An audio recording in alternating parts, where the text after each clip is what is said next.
All right, ladies and gentlemen, I have an article here. How does the coronavirus compare with the flu?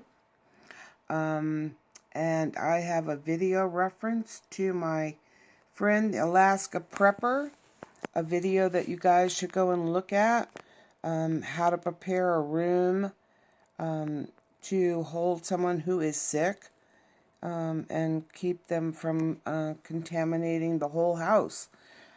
Also, coronavirus, it's in the mail. All right, hang around, guys. And thanks for coming in. Good morning, good evening, and good night, depending on where you are in the world. I'm coming to you here from Utah in the USA. So, how does the coronavirus compare with the flu? Is this new coronavirus really a serious danger? Does the flu kill more people? Never seen anybody dressed like that because somebody had the flu. As the United States recorded its first corona death on Saturday, and as other cases popped up in people without known risk on the West Coast, Americans wondered how to measure this new threat against a more familiar foe, influenza. President Trump, a self-described germaphobe, said on Wednesday he was amazed to learn that tens of thousands of Americans died from the flu each year, contrasting that number with the 60 or so known to be infected with the coronavirus. On Friday, Mr. Trump accused, I don't know why we're calling him Mr. Trump, it's President Trump accused the news media and Democrats of exaggerating the dangers of the virus. Was it Mr. Obama? Was it Mr. Bush? Was it Mr. Clinton? This is making me ill. The flu kills people. Mick Mulvaney, the acting White House chief of staff, said on Wednesday, "This is not Ebola. It's not SARS. It's not MERS. It's not a death sentence." To many public health officials, that argument misses the point. Yes, the flu is terrible. That's exactly why scientists don't want another contagious respiratory disease to take root. If they could stop the seasonal flu, they would. But there may be a chance to stop the coronavirus. In many ways, the flu is the best argument for throwing everything at the coronavirus. Here's a closer look at the similarities and differences. Which virus is deadlier? The coronavirus seems to be more deadly than the flu, so far. On average, seasonal flu strains kill about 0.1% of people who become infected. And the 1918 flu had an unusually high fatality rate, around 2%, because it was so contagious. That flu killed tens of millions of people. Early estimates of the coronavirus death rate from Wuhan, China, the epicenter of the outbreak, have been more than 2%. But a new report of 1,099 cases from many parts of China, published on Friday in the New England Journal of Medicine, found a lower rate of 1.4%. The coronavirus death rate may be even lower if, as most experts suspect, there are many mild or symptom-free cases that have not been detected. The true death rate could turn out to be similar to that of a severe flu season, below 1%, according to the editorial published in the journal by Dr. Anthony S. Fauci and Dr. H. Clifford Lane of the National Institute of Allergy and Infectious Diseases. That's where they sent that vaccine to start with, to those guys. And Dr. Robert R. Redfield, director of the Centers for Disease Control and Prevention. But even a disease with a relatively low death rate can take a huge toll if enormous numbers of people catch it. As of Sunday, there were about 87,000 virus cases and 3,000 deaths. This week, for the first time, the number of new cases outside China exceeded the number within the country. Which virus is more contagious? So far, the new coronavirus seems to be more contagious than most strains of the flu, and roughly as contagious as strands that appear in pandemic flu seasons. Each person with the coronavirus appears to infect 2.2 other people on average. But the numbers I'm hearing are like 10. But the figure is skewed by the fact that the epidemic was not managed well in the beginning, and infections soared in Wuhan and the surrounding province. As an epidemic comes under control, the reproduction number, as it's called, will fall. By comparison, the figure for the seasonal flu is roughly 1.3. The reproduction number for the flu of the 1918 was about the same as that of the new coronavirus, perhaps higher, but that was before modern treatments and vaccines were available. Yes, but however, people, there's nothing that they can do to treat coronavirus. Even with modern medical stuff, all they can do is offer support, like oxygen. In both flu and illness caused by the coronavirus, people may be contagious before symptoms develop, making it difficult and even impossible to control the spread of the virus. Nobody knows how many people infected with the coronavirus have only very mild symptoms or none at all.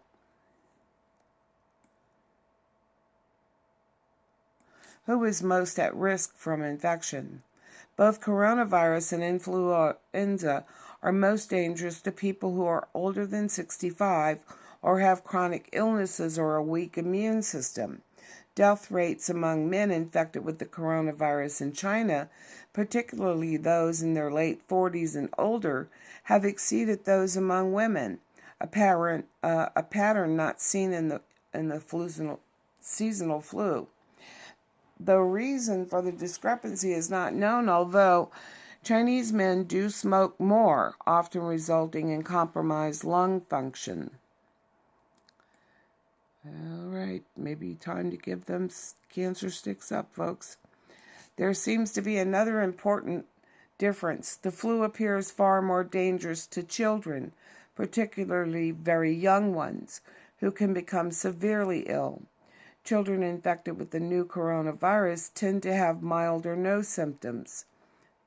The flu is also especially dangerous for pregnant women, who can become severely ill from it. Whether the new coronavirus poses a serious threat to a pregnant woman is really not known. Which virus makes you sicker? As of February 22nd, the current season, there were at least 32 million cases of flu in the United States, 310,000 hospitalizations, and 18,000 flu deaths, according to the CDC. Hospitalization rates among children and young adults this year have been unusually high. There would be even more illnesses and deaths if there were no flu vaccine. Most people recover in less than 2 weeks, and sometimes just days. By contrast, about 70 people in the United States have been infected with the new coronavirus, and there has been 1 death. There has actually been 2 deaths now. There are no treatments or vaccines for the coronavirus, only supportive care for infected people. Most cases of coronavirus infection are not severe, but some people become quite sick. Data from the largest study of patients to date, conducted in China, suggests that the coronavirus patients receiving medical attention, 80% had mild infections, about 15% had severe illnesses, and 5% were critical. And I wonder where they're going to account for the ones that died. The first symptoms, fever and cough, are similar to that of the flu, so the diseases can be hard to tell apart without a test to identify the virus. Pneumonia is common among coronavirus patients, even among those whose cases are not severe. Experts think that there may also be many people with no symptoms at all, and are such mild ones that they never bother to seek medical attention.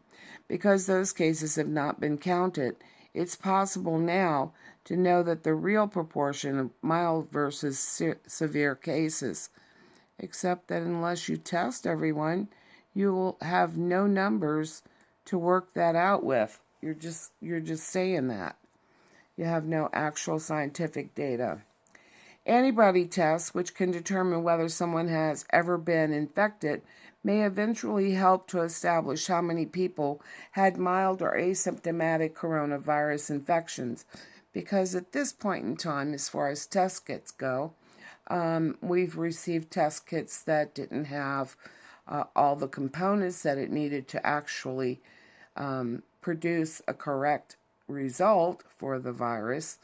And then we've had the ones that were only being tested at the CDC, so the states couldn't do it. But now we have test kits in the United States, and they're also working on a new type of test kit that could actually give results in a more timely fashion. It would be great if they could just do a little swab and or stick your finger and get a little blood and go, oh yeah, you're infected. But it's never that simple. It's always some kind of complicated process that, requires you to wait while you spin on your head wondering if you've got it or not. Can people become immune to the coronavirus? After viral infections, people generally develop antibodies in their blood that will fight off the virus and protect them from contracting it again. It's reasonable to assume that people who have had the new coronavirus will become immune to it. But it is not known how long that immunity will last. With other coronaviruses, which cause the common cold, immunity can wane. There are vacancies for the seasonal flu, vaccines for the seasonal flu, of course, and these induce at least partial immunity to influenza. What treatments are available? There is no approved antiviral treatment.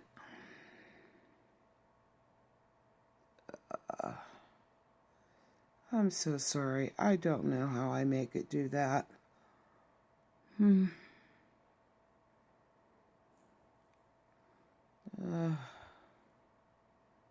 What treatments are available?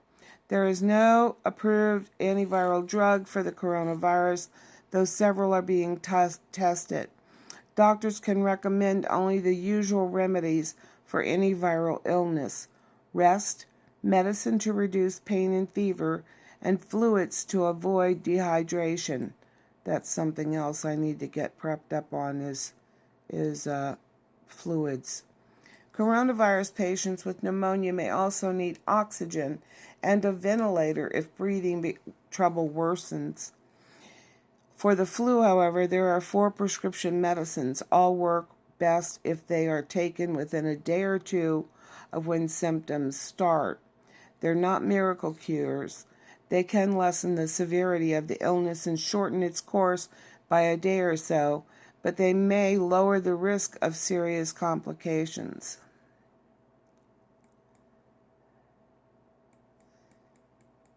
The drugs are also recommended for people who have been exposed to a flu patient to try to prevent the illness. The flu, like the coronavirus illness, can also cause pneumonia and breathing trouble. Anyone who becomes short of breath needs medical attention quickly. Can I get vaccinated? All experimental vaccine for the coronavirus may be ready for testing in humans within a few months. Don't get your hopes up, folks. This process takes a long time, and it probably won't have a vaccine available until July 2021.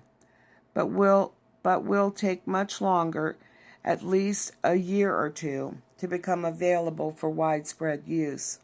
Flu vaccines, on the other hand, are widely available and generally 40% to 60% effective, which means they will reduce cases by that amount in a population that has been vaccinated compared to one that has not. The vaccine for the current season falls into that range, according to the CDC, which said on February 21 that people who have not been vaccinated should still get the shot because the flu season is ongoing. Experts have been urging people to get the flu shot for all the usual reasons, but now there's another. If there is a coronavirus outbreak in the United States, hospitals will need all the beds and equipment and staff they can muster. So it will be important not to have those resources taken up by patients with flu that could have been prevented. I got news for you people. The hospital beds are already filled up with influenza patients. I just had a friend get sent home. They admitted her for 2 days. She had pneumonia. And after 2 days, they sent her home still sick as a dog. Her sister came the next day and took her to the emergency room at another hospital where they gave her IV antibiotics. And by 7 o'clock that evening, she was feeling better. So for all of you who prayed for Marcy, thank you. Thank you very much. Prayers do work. Will the coronavirus go away when the weather warms? Mr. Trump has said repeatedly that the coronavirus will retreat as weather warms, just as influenza does. In fact, because this is a new virus, there is no information about how the weather might affect it. Even if the virus were to diminish in the spring, it might rebound later in the fall as the weather cools. This is a pattern often seen in severe flu seasons. Yep, they keep coming back. They try to figure out which flu vaccine will work, and then they pick their best guess. And now I've lost my mouse. Oh, man. Even if the virus were to diminish in the spring, it might rebound later in the fall as the weather cools. Blah, blah, blah. I read that. Sorry. And I've lost my mouse. There it is. Containment. Hold on. Containment is becoming less likely because of the contagiousness of the virus. The possibility that people can spread it before they have symptoms and the increasing number of outbreaks around the world.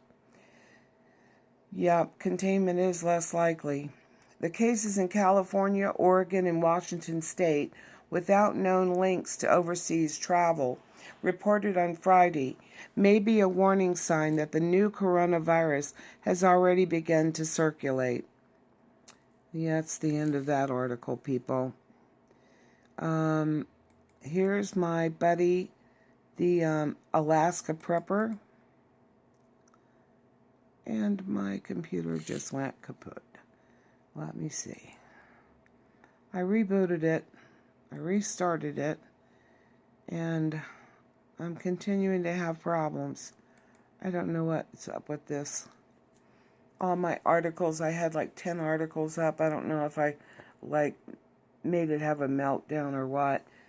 But it crashed and burned. I restarted it. It came back. My stuff was all still there. It was amazing. And then I had to shut each window down, which took forever. And now I can't even get anything. Well, that's it for now, folks. I'll see when I get this other thing back up. And, I'll do another video. All right. Love you, everybody. Say your prayers.